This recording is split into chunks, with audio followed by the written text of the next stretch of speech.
Welcome to Talaterra, a podcast about freelance educators working in natural resource fields and environmental education. Who are these educators? What do they do? Join me, and let's find out together. This is your host, Tania Marien.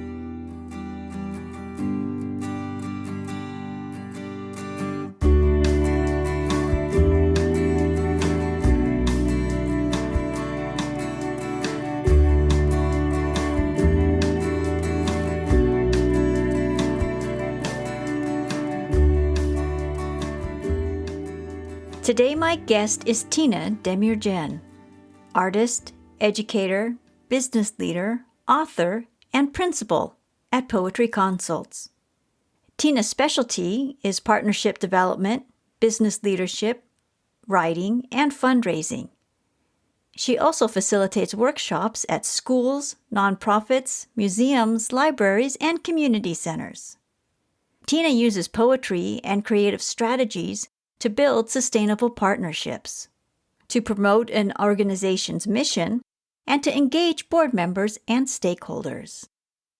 Today, Tina will help us see how poetry can be used to view the world in new and creative ways. How does Tina use poetry as a tool for community building? How does she work with multi-generational audiences? Let's find out. Thank you, Tina, for stopping by the podcast to talk about poetry and making new connections with nature and the environment and with people and with place as well. You're very welcome. This is one of my favorite topics. So, may I ask you to introduce yourself to listeners? My name is Tina Demirdjian. I am a poet and a teacher and facilitator of poetry workshops. I have had the gift of having the opportunity to teach for 30 years and also to write poetry. I came to this in my late 20s, and it was a gift because I never thought that I could write. And that is why I work in the community, whether it's in schools, in companies, in nonprofits, or with individuals, to engage and empower everyone who comes through my class. So that is my mission. That is how I approach each class that I'm in. And I value writing, and I value editing, and I value reciting. So I work on all of those with all my students, no matter their age. So I'm so glad to be here and share some of my journey with you and your guests and your participants. No, thank you. Yes, thank you. Now, just so listeners know, I've taken your workshop and have read some of your poems. You have a quiet and insightful way of observing the world. You definitely observe nature differently than I do. I have what I'm calling right now as a field guide thinking. I have field guide thinking. That's my approach to nature. You definitely see things differently. What is your earliest memory of enjoying nature? My earliest memory. I grew up in New Jersey in the 60s and 70s, and I recall several things come up for me. One, we lived on a dead-end road in Waldwick, New Jersey, and we had a little woods nearby. We would always go through or play around. I was very much shaped by the winters. I loved, of course, snow days from school. And I recall our birch tree in the front being able to bend all the way down to the ground and be embedded in ice. And I remember the seeds of the dogwood tree also being embedded in ice and being fascinated by their beauty. And the other, I will say, is going to the beach. You know, we would go down to the Jersey Shore, and I loved being at the beach. I loved the smell. I loved the sound. I remember always having car sickness the 2 hours it took to drive. But I knew that the last 10 minutes, as we got closer to the ocean, I was going to feel better. And I just loved being able to open the windows and just enjoy the breeze and know that I was going to be well and I was going to enjoy being there. And I have to say, one of the things that I do now when I go to the beach, because it's loud, but the waves, is I recite the poems I've memorized into the ocean. And I find that very freeing. I don't know if anyone can hear me, but that's what I do. It doesn't bother me at all. The waves and the people are loud enough. And actually, even if there's no one there, I still do it. Mm-hmm. And it's a very freeing, it's a very visceral experience. And I actually wanted some of my students who are new immigrants, of course we can't do that now, to go do that with me so that they could recite their poems so that it can be heard kind of across the ocean. So that's how my first memories have expanded into my current ones. So may I ask, would you be willing to share a short poem that you would recite to the ocean? Oh. You don't have to. No, that's okay. I should have expected this question. And let me see if I can do that. How I find my Jersey accent. It happens when snow melts in early spring, leaves toys to be found behind swing sets and rose bushes. Something about warmth opens us like a field, the way pleasure does. We slant in bed and hum, slant the way stars lean forward, the way a word greets me at the tip of my tongue. I carry my accent the way I carry myself. Take her out when I feel funny or too tired. I cup the O in my mouth and say coffee, and return like the snow in New Jersey, wait to be found again like a compass pointing home. Thank you for sharing that with us. You're welcome. When did you realize that nature was important to you?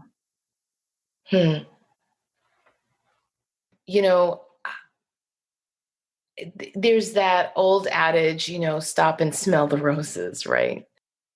But there's a reason for it, because especially now with all the social media, it's so easy not to be quiet. And I think that when I started to write, I started to pay attention to moments. And those moments happen so much in nature. I think it's made up of moments, just like we are. And so, for example, boy, I don't think I could remember this poem by heart, but it's just over there on my bookshelf. I call it Two Dying Bees. And I think later on I realized I think that they were flies, but I thought they were bees. And they were slowly disintegrating. And I would watch it each day as they changed. And I was fascinated by that. And it's so interesting because yesterday when I was doing the dishes, looking out the window, we live on the second floor, all of a sudden a bee actually came right against the screen, as if something sort of pushed it there. And I looked at it and I thought, why is she there and just not moving? And I thought, okay, I understand. And when I woke up this morning, the first thing I did was to go see if she was still there. And she was. And I thought, why would she decide to be vertical when she knows she might be dying? It's like, those are the questions I ask myself. Doesn't she know maybe she'll fall? I don't know. But I'm going to write something about that soon. In fact, I thought of writing this morning, but I started working on another poem Oh, and you probably read the one about the Santa Ana winds and the death of the soldier. I don't know if you read that one. Meg, it's called. And it's really interesting because it has to do with she died when she was 100, but she was in her 90s when she was sweeping. And, it has, the similarity with nature and being an observer, but then this like kind of consistency is that nature has its own consistencies, right? And we, as part of nature, have ours as well. And Meg's consistency was in sweeping after the Santa Anas. She would be in charge of that, no matter how old she was, until she was probably 98 or 97. She couldn't do it anymore. But, she was always consistent. We knew what was going to happen. I knew the sound that was going to occur after the Santa Anas. It was going to be her sweeping all of those leaves. And what happens is nature, those moments in nature or with people remind me of stories. And so that leads me to stories always. I don't know any other way, actually. That's how I live in the world. And I also know how grounding it is to be in nature, just, like it is when I write. So when I take a walk, it's that solitude that I gain from being out. Even if there are people on the beach, I'm in my own solitude reciting a poem into the ocean.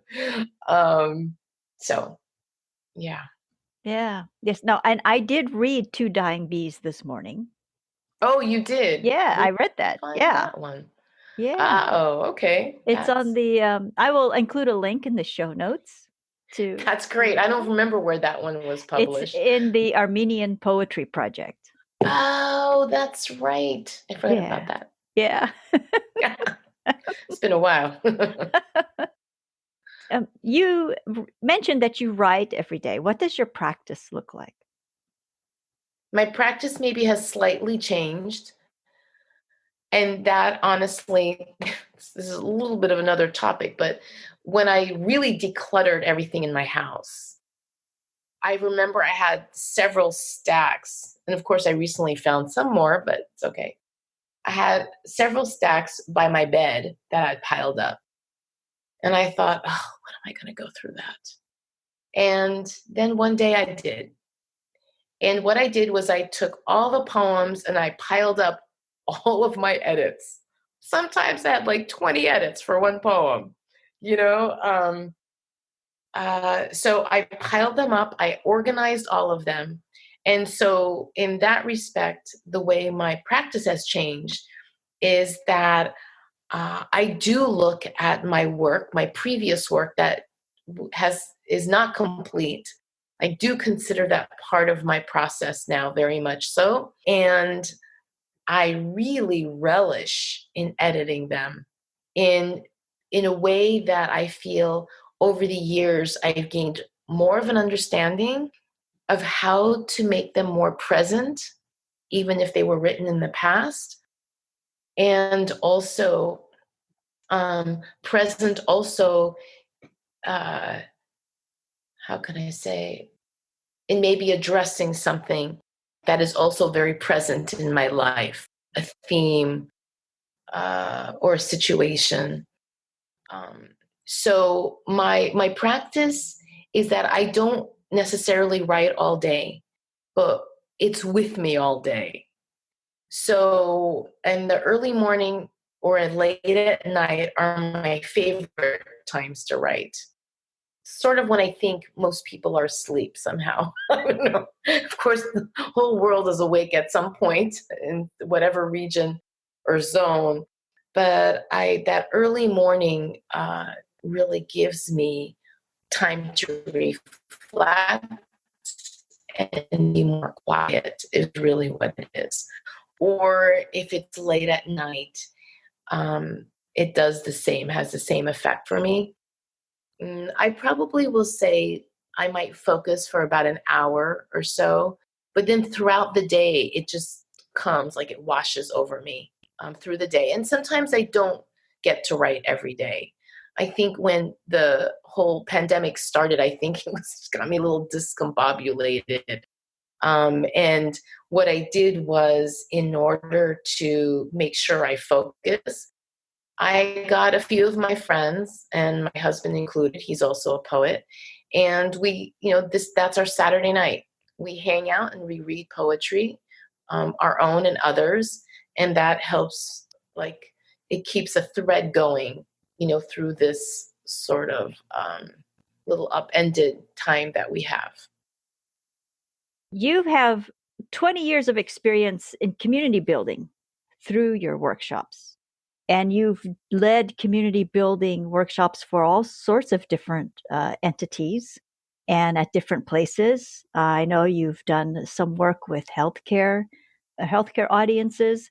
You've also taught at the J. Paul Getty Museum, at the Fowler Museum at UCLA, other museums and programs such as Upward Bound. How has poetry helped you build community with these different groups? And what do you think is I don't say the hook, but what is the vehicle? Why is poetry such a good vehicle in community building? So, one of the ways that I connect with students is through their own stories. So, I think that people, first of all, it depends on the age group. For those who might have a certain idea of poetry, they might think it's something outside of themselves. But what I like to assure them is that it's something actually within each of us. As much as we are human, we can write poetry. I walk into my workshops, whether with young people or with adults and professionals, and I bring poetry with me because I am under the belief that everyone can write a poem. I have no doubt that someone's going to write a poem when they're in my class. Will it be their most powerful poem they ever write? Not necessarily, but they can get there. And what I like to provide are the tools. So I am open to what students write. I am open to showing them how to create more powerful poetry or more powerful metaphors.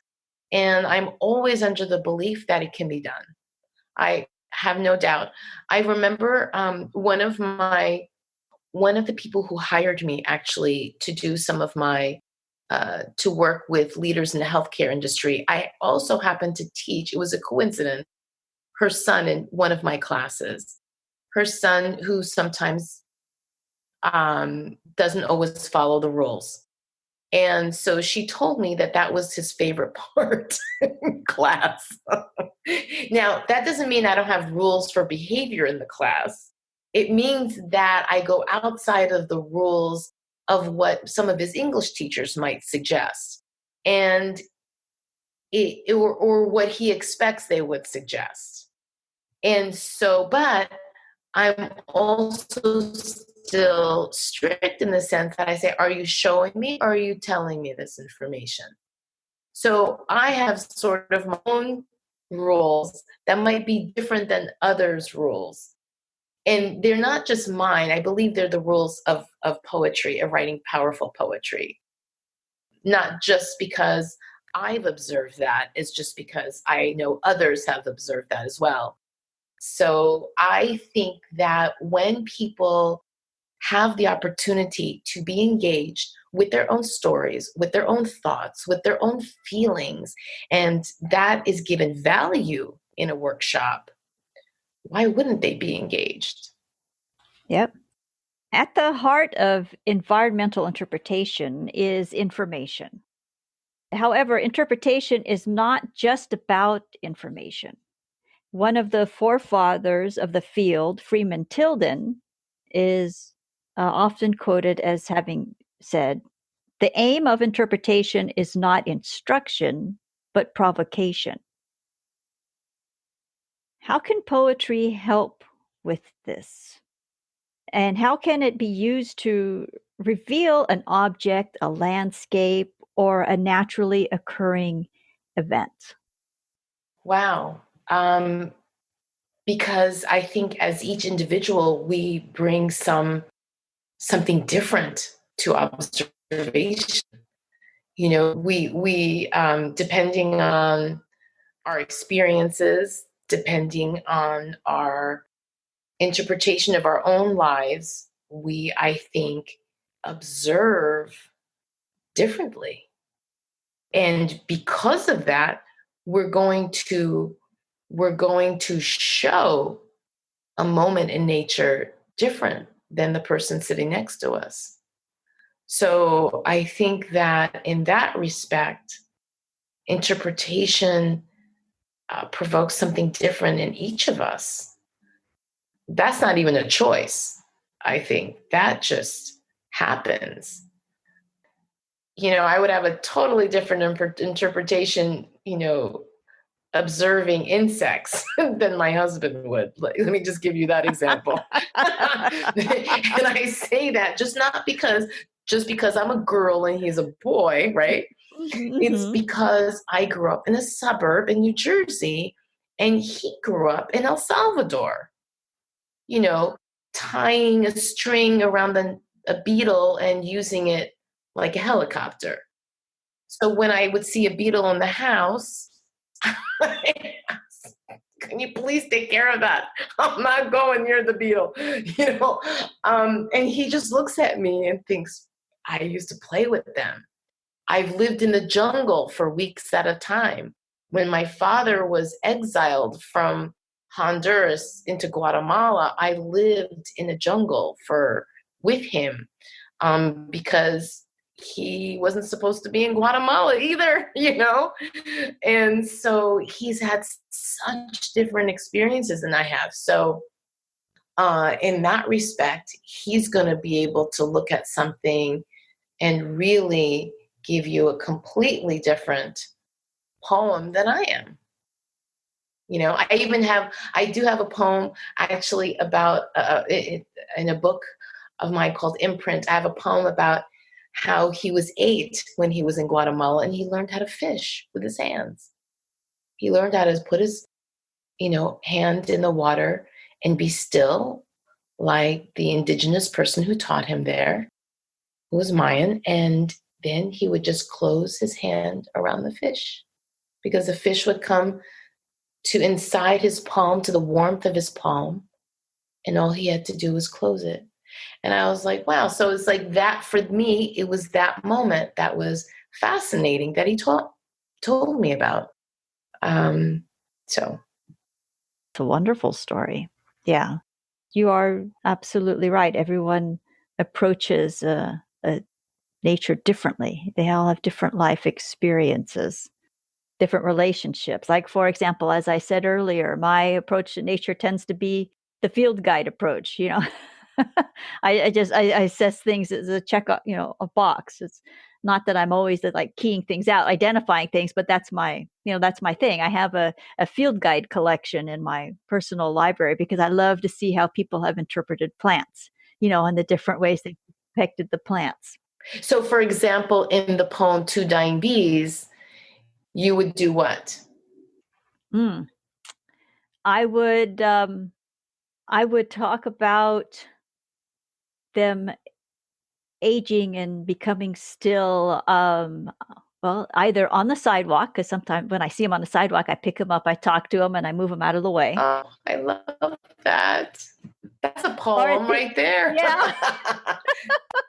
Not a field guide, though, but no, a poem. not a field guide. Yeah. And or at the entrance of the hive. My first project in grad school was a pollination ecology project, and I used to take care of the hives. And so I've seen them, you know, hanging out at the entrance or just on the ground and leaf litter, you know, slowing down and being still. Mm-hmm. But is that still a field guide way of looking at it? No, it's not.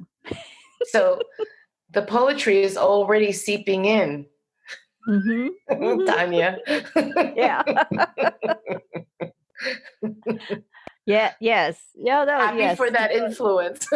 yes, yeah, you get the credit for that for sure. Poetry does first, but yes, I'll take a little bit, little bit. Um, with your experience with people in your workshops, what do they see after a workshop that they didn't see before when the workshop began? You know, this one, there are several things. I don't know why this is coming up, but I'll say this first. I had, I taught in a private school a couple of times this past year. And, you know, when it's an after school program, it's a little bit harder for me because not everyone's going to say, "Oh, mom, could I take that poetry class?" Because they don't.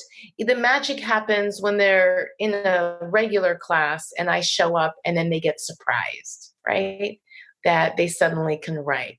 So I then depend on the parents either pushing their kids or, you know, I had second through sixth graders, and that's a little tough actually. It's a big range, but I had about the first class that we did, I had maybe five second graders, and then about eight or nine more second graders took it because all the second graders told the second graders how much fun it was, you know, because they're more open.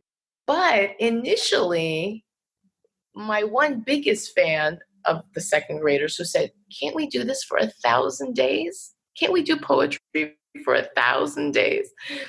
She would come crying the first few classes because they were so afraid, because they were the older kids there. And they were so afraid that they couldn't do it. And then they found out that they could. And it was so great because neither of them cried at all by the end.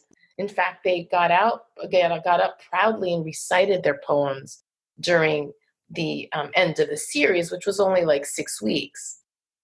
And then they took it again. And I think what they discover, no matter their age, and especially I'm going to point out the boys, because it is true that the boys don't always have as much opportunity to express themselves. We do give girls a little bit more of that open space.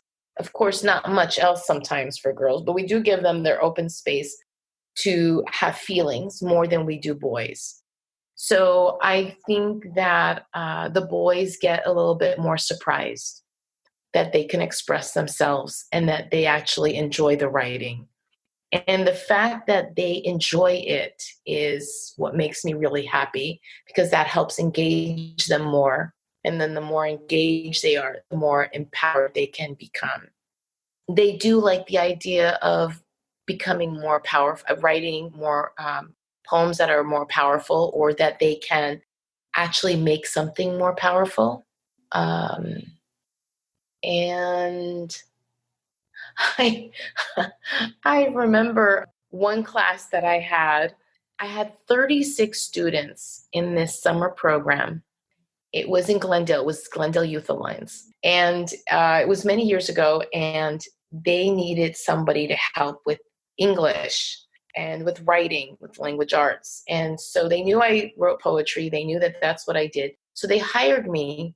It was a youth development program. So they actually were getting trained to do summer jobs, but they also had this academic portion of the program. I taught poetry 4 days a week, 4 hours a day for 1 month. That was a lot of poetry. And those kids, there were 36 kids, 17 were boys. They're all teenagers. And they all spoke English, but it was in Glendale, so they all spoke Armenian, which, except for one who was Baha'i. It was a challenging class for everybody. You know what? In the end, I'll never forget this one kid. He was 17 years old. He walked in and he looked at me like, "Poetry? Are you serious?" And I remember he wrote that this poetry is for children. I don't know why we're doing this. By the time the post test came or evaluation, he said, "Can you please tell me what I need to do to become a poet?" Wow. I was like, he was so, and this other boys would come up to me. They would come up to me and they would say, Miss Demirdjian, did he really write that? Like they had no respect for this person who was just tended to be a little bit macho and, but when he sat down to write a poem, it was always the most powerful in the class. Everyone was surprised, and so was he. It was so great to see somebody completely unexpected for themselves and for the other 35 kids in the class who knew him from high school to hear him read his poems. It was great. So I think it's the surprise.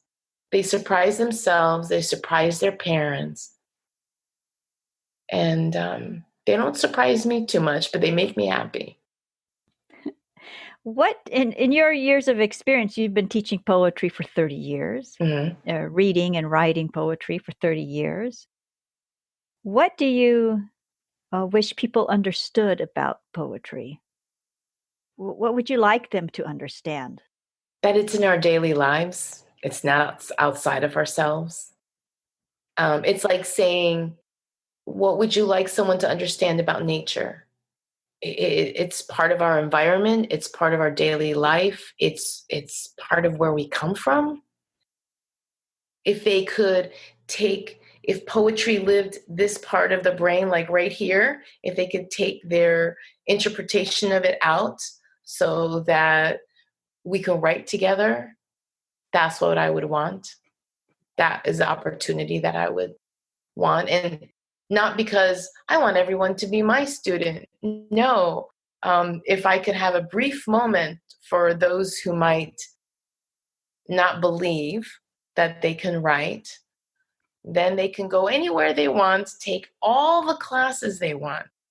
But if they have this foundation of understanding that it is already within them to write a poem, then if I could help with that foundation, I feel like I've done my job.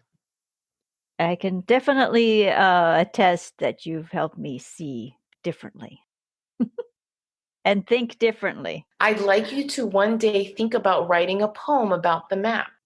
Oh, yes, this map. Yeah, that one, or the one you drew that you told me about. Oh. Mm-hmm. And see where that takes you. Yeah. Yeah. Well, I think, I might actually still have that somewhere in. That would be cool. Somewhere. Maybe you could frame it and put it up in your office too. Yeah. Yeah. Is there anything you'd like to say that you haven't had an opportunity to say? What do you want me to ask you? Let me ask you something. Mm-hmm. What would you wish you knew about poetry before you took my class? That it wasn't a foreign language. My interpretation, my impression was that I couldn't get there.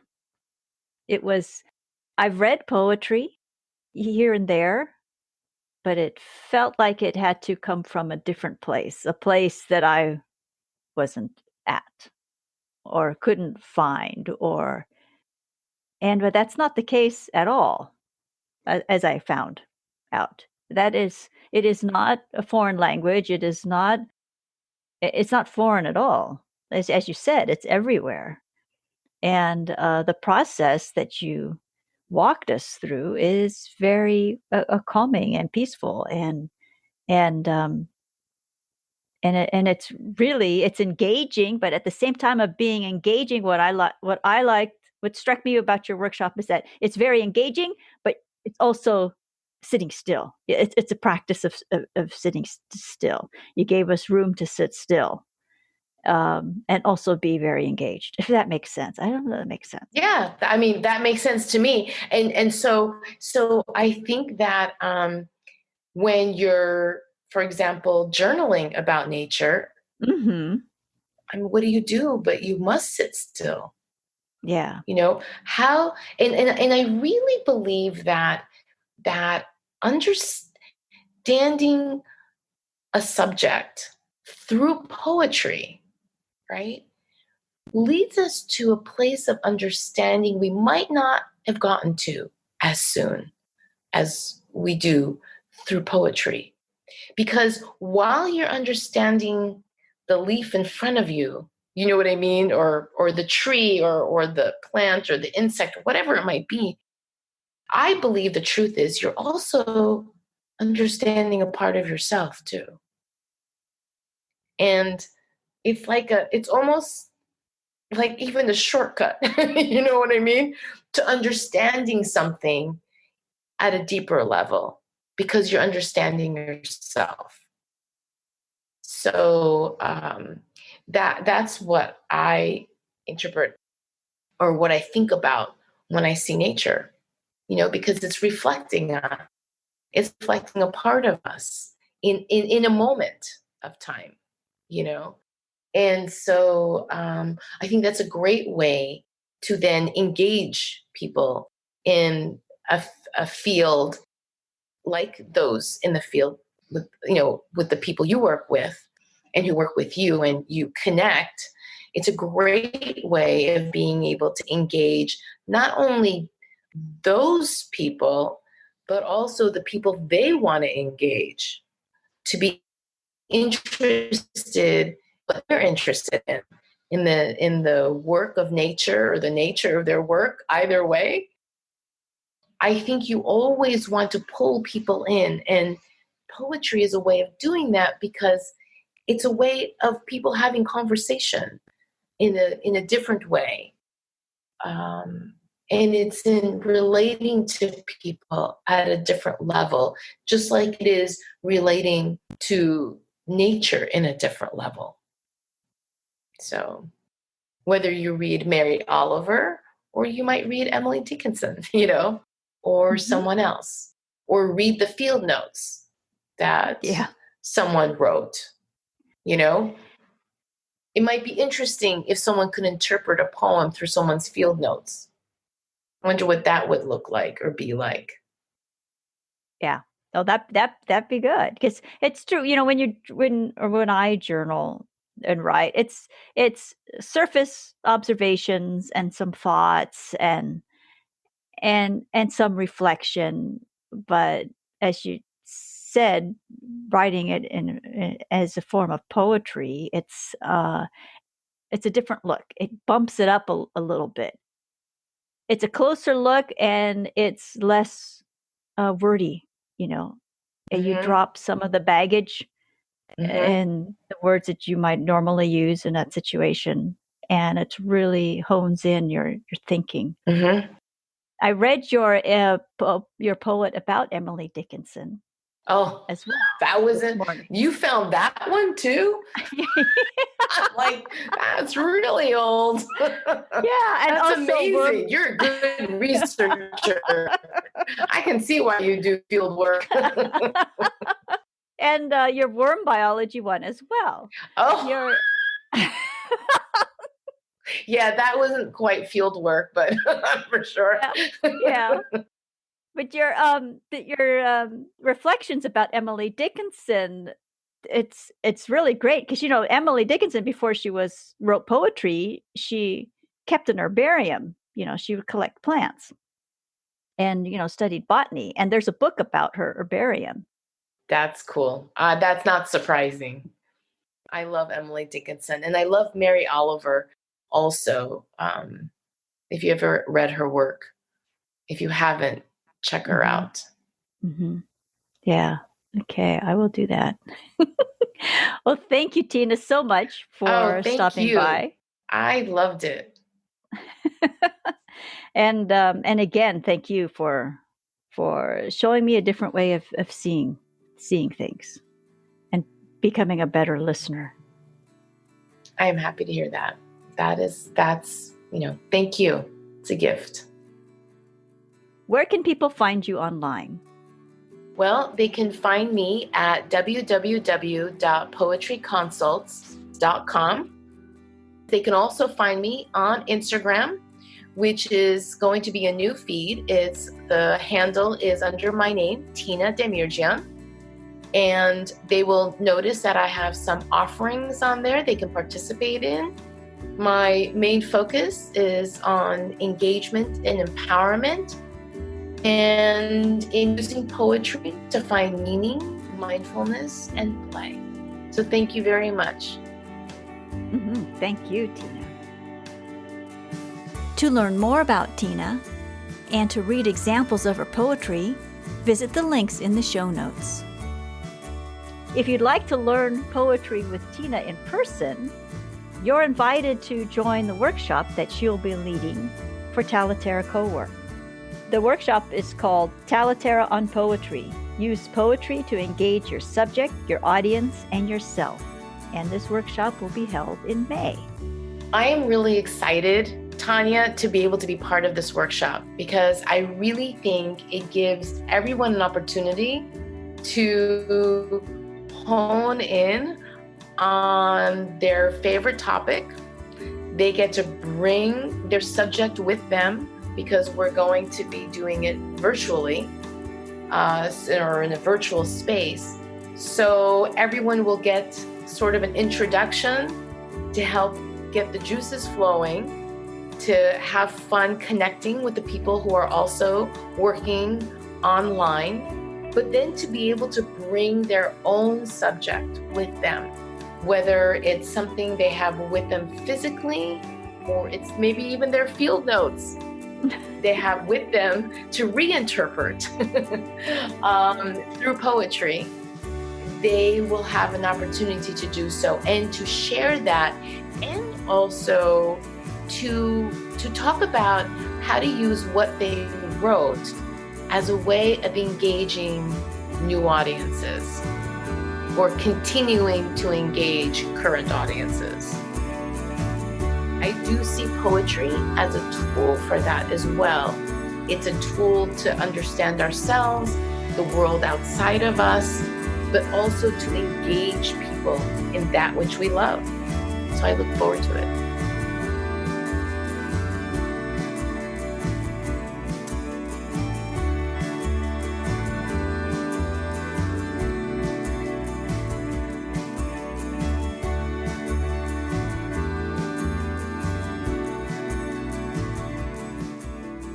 Talaterra is a podcast for and about independent educators working in natural resource fields and environmental education.